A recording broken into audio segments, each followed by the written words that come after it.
द्वैत किसे कहा जाता है, आज समझने का प्रयत्न करते हैं। सृष्टि का खेल चलता ही है द्वैत के कारण। इस सृष्टि पर कार्य और कारण का सिद्धांत कार्य करता है। कारण के आधार पर ही सारे कार्य होते हैं। कारण होता है कर्ता के अंदर।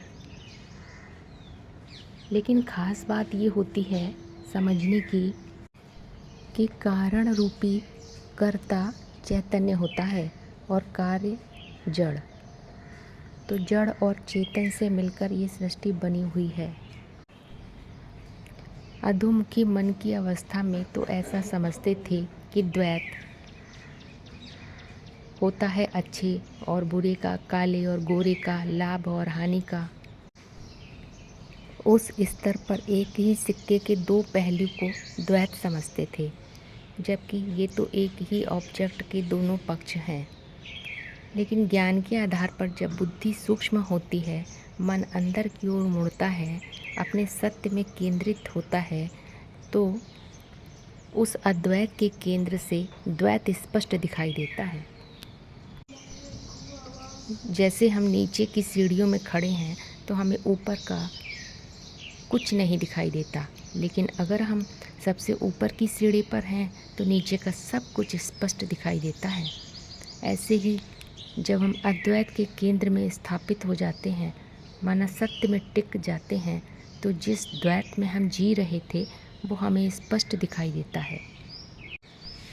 द्वैत उन दो चीज़ों के मध्य में होता है जिनमें आयामगत अंतर होता है, माना आयाम ही बदल जाता है। द्वैत होता है दृष्टा और दृश्य का, कर्ता और कार्य का, क्षेत्र और क्षेत्रज्ञ का, सब्जेक्ट और ऑब्जेक्ट का।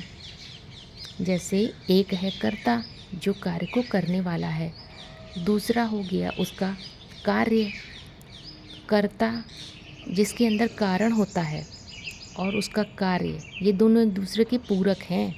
अगर कार्य नहीं होगा तो कर्ता साबित नहीं होगा, दृश्य नहीं होगा तो दृष्टा साबित ही नहीं होगा। दृष्टा है तो उसके होने का कारण है दृश्य। ऐसे ही क्षेत्र और क्षेत्रज्ञ, मेल और फीमेल, स्त्री और पुरुष की बात है, माना आत्मभाव और देह भाव की बात है।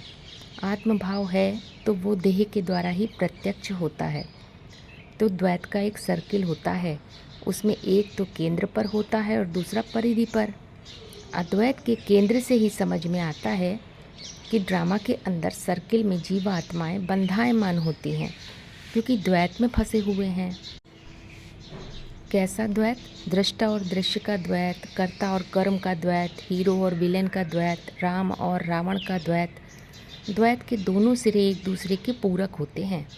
जैसे दृश्य होता है दृष्टा के लिए, कोई देखने वाला होगा तो दिखने वाली चीज़ दिखेगी, जिस स्थिति में होगा वैसा ही दृश्य अथवा चीज़ दिखेगी। गाय अथवा बकरी है तो उसे घास दिखेगी, कोई नेचर लवर है तो सुंदर सुंदर दृश्य दिखेंगे। ऐसे ही हीरो और विलेन की बात है। हीरो के अंदर जो कमी कमजोरी होती है वो विलेन का रूप है, और विलेन के अंदर जो अधूरापन है, फिल इन द गैप है, वही हीरो का रूप है। माना हीरो को अभी जब तक विलन दिख रहा है तो साबित हो रहा है हीरो अभी हीरो बना नहीं है, उसके अंदर अभी हीरोपन संपन्न नहीं हुआ है। ऐसे ही विलन के साथ है, जब तक विलन के सामने हीरो अपना सर उठाता है तब तक विलेन रूपी जो अधूरापन है वो लड़ाई लड़ने को आतुर हो जाता है। ये मानसिक युद्ध है वास्तव में, लेकिन अंत में जीत हीरो की ही होती है, सत्य की ही जीत होती है।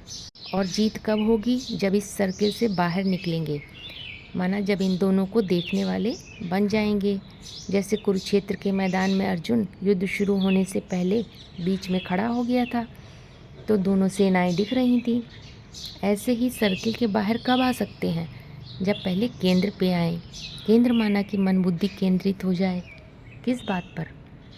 अपने को अविनाशी बीज स्वीकार कर लें। केंद्र में शाश्वत सत्य रूपी खूंटे को पकड़कर ही सर्किल से बाहर छलांग लगा सकते हैं। वो स्थिति है तीसरी स्थिति, जिसे कहते हैं अद्वैत अथवा साक्षी दृष्टा। इन तीनों को जिसने समझ लिया उसने पूरा ज्ञान ले लिया। अद्वैत के केंद्र पर आकर ही द्वैत पूरा स्पष्ट दिखाई देता है और अपना केंद्र भी दिखाई पड़ता है।